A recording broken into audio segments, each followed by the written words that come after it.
Is this the movie you set out to make? People don't realize really how close this film came to not happening. Lord of the Rings is without a doubt the greatest trilogy in movie history. What's amazing about it is that you have made 3 films in one. They've taken a gamble that I think will probably go down in history as one of the all-time Hollywood gambles. The Lord of the Rings can make cinema history. It's a clean sweep. The Lord of the Rings, The Return of the King. It's going to have an impact unlike anything anyone's seen. A film crew in New Zealand led by me, and we had very little experience doing large budget movies. After completing their new movie, The Frighteners, director Peter Jackson and his partner Fran Walsh were on to their next project. We didn't have a project, but we had these computers all sitting there that had been purchased for The Frighteners and were going to become available. To keep up their small special effects company running, they wanted to make an epic fantasy fiction film. And we kept referencing Lord of the Rings all the time. We just kept thinking, saying, well, it's got to be like Lord of the Rings, or it should be a bit, just like that bit in Lord of the Rings. It's got to, something like that's got to happen. And after a few days of doing this, we thought, well, why don't we find out about Lord of the Rings? We talk about it all the time. And Peter, with the help of his agent Ken Carmans, checked who acquired the rights. Saul Zaentz had the rights, he was a very famous producer. Yeah. Made English Patient. English Patient. And that Saul has had the rights for 20-odd years and got them off of Tolkien himself. Don't underestimate the movie-going audience. Producer Harvey Weinstein of Miramax came into the picture as he already had a contract with Peter. So we called up Harvey and said, we'd love to do this. He said, who's got the rights? And we said, Saul Zaentz. And he said, well, that's great because I'm making The English Patient. Yes, precious. So that was our first piece of great luck, is that Harvey happened to be working with Saul and Saul had the rights. So that legal stuff happened and the rights became available to Harvey. Peter approached Harvey on making 3 Lord of the Rings films, but Harvey didn't. They agreed on making 2. So we did a screenplays. We developed it over the course of about 2 years.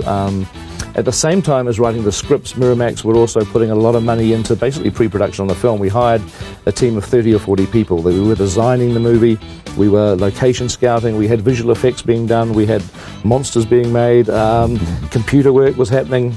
A lot of money was spent. In fact, it was about a $20 million got spent during this time. After spending 2 long years in the pre-production, a problem from Miramax came out of nowhere. It simply just got too expensive, basically, for Miramax. By the time we'd finished writing the screenplays and doing a lot of the development, we were able to come up with a much more definitive budget of what it was going to spend. And it was going to, at that point, these 2 movies were going to cost about 130, 140 million to make. But being a Disney-owned company, Miramax could only go up to $75 million. So Harvey was stuck in a really bad place, and he came to us and said, listen, the only thing I can do is to basically make 1 movie. So we didn't really feel comfortable with that at all. In fact, we just felt it was a recipe for disaster. That anybody that had read the book that went along to a movie titled The Lord of the Rings was just going to be disappointed. Was going to be shocked.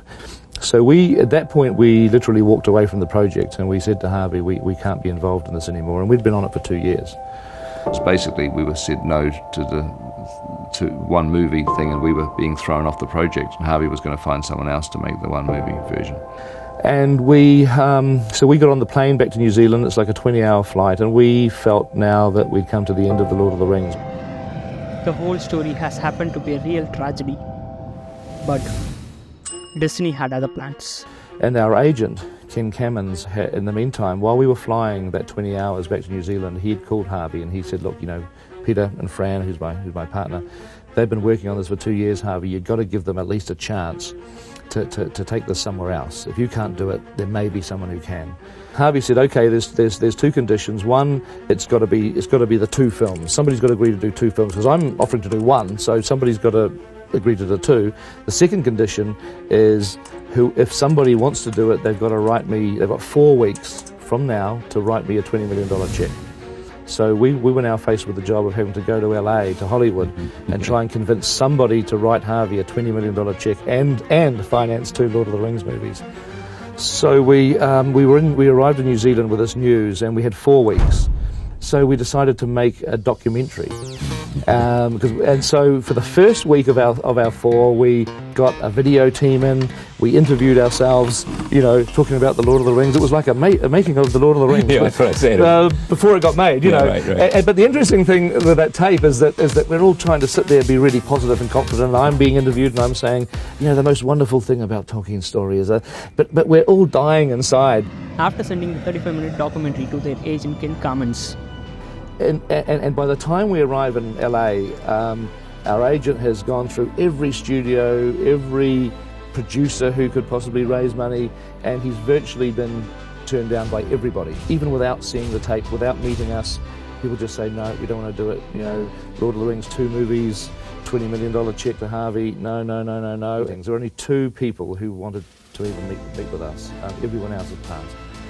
And the first one was Polygram, who saw our tape and they loved it, and they said, look, this is fantastic, we really want to do it. And we thought, great. And they said, but our company is being sold. Polygram was now was up for sale. So that we walked out the door, that was a no-go. In one last shot. New Line Cinema. producer Bob Shaye wanted to meet Peter. So we went and we put the tape in and he plays it. I mean, he just sits there completely silently, just watches it, and we're just nervous. We can't stand it. We're in the same room as he is, and he's just watching for 36 minutes. And as the tape comes to an end, he says, I don't get it. And I thought, oh, okay. Bob asked Peter, Why would anybody in their right mind make 2 movies? Which shattered them both because they didn't quite know what he meant. He said, why would you want to charge $9 to see this when you could charge $27? It's 3 books, isn't it? Shouldn't it be 3 films? well, thank God for that decision. New Zealand filmmaker Peter Jackson has clinched the biggest movie deal ever undertaken in the Southern Hemisphere. The multi-million-dollar deal will see Jackson make 3 films based on the Tolkien classic Lord of the Rings. A film crew in New Zealand led by me, and we had very little experience doing large-budget movies. 11th October 1999, the filming for all the Lord of the Rings films had officially begun. They shot all the 3 Lord of the Rings films in a single stretch. We're ready for a rehearsal.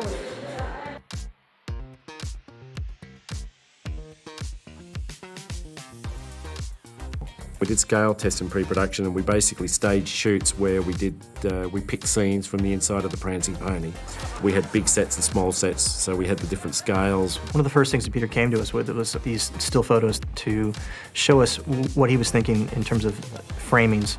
WETA Workshop was working on what's the physical way we're going to achieve this on set, to do things in camera. WETA Workshop was kind of like visiting some wild fantasy land. It's like Willy Wonka's chocolate factory, but without the candy.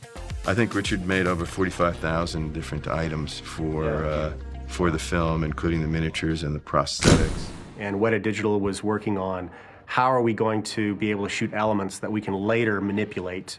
In the Fellowship of the Ring, we did 540 shots. For the 2 Towers, we did 799 shots. And for the Return of the King, we did 1,488 shots. The spectrum of work that we had to do, we had to cover not only creatures and characters, but environments and huge armies and things that got destroyed. Everywhere you were looking, we had to add something to the scene to make it real. It had to be just right, and so we spent months and months just working out the performance. Coming across all those difficulties, after 438 days of shooting, the film got wrapped. It is now the time for the world to witness and decide.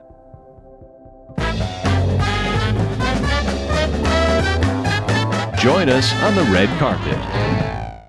These are movies people are going to be watching 40, 50, 60 years from now. Do you think about that? You know, I imagine our kids will get together and say, oh, my mom, my dad, they work together.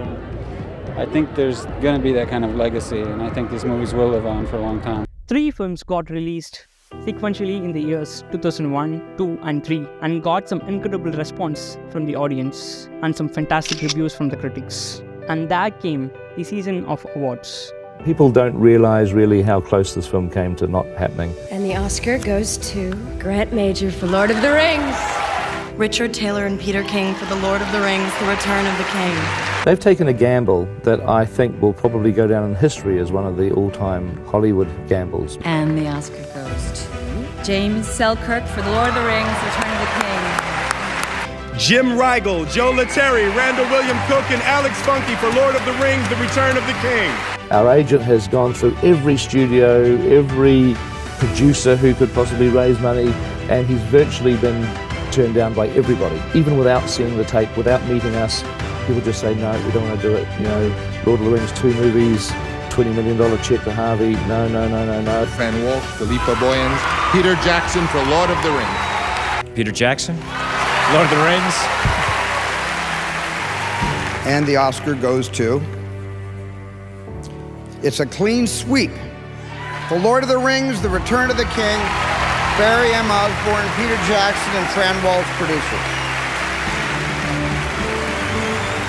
This is the 11th Academy Award win tonight for The Lord of the Rings, The Return of the King, tying the record for most wins with the films Titanic and Ben Hur. Oh, this is just unbelievable, and I'm so honoured, touched and relieved that the Academy and the members of the Academy that have supported us have seen past the trolls and the wizards and the hobbits and are recognising fantasy this year. I'm glad you're with me.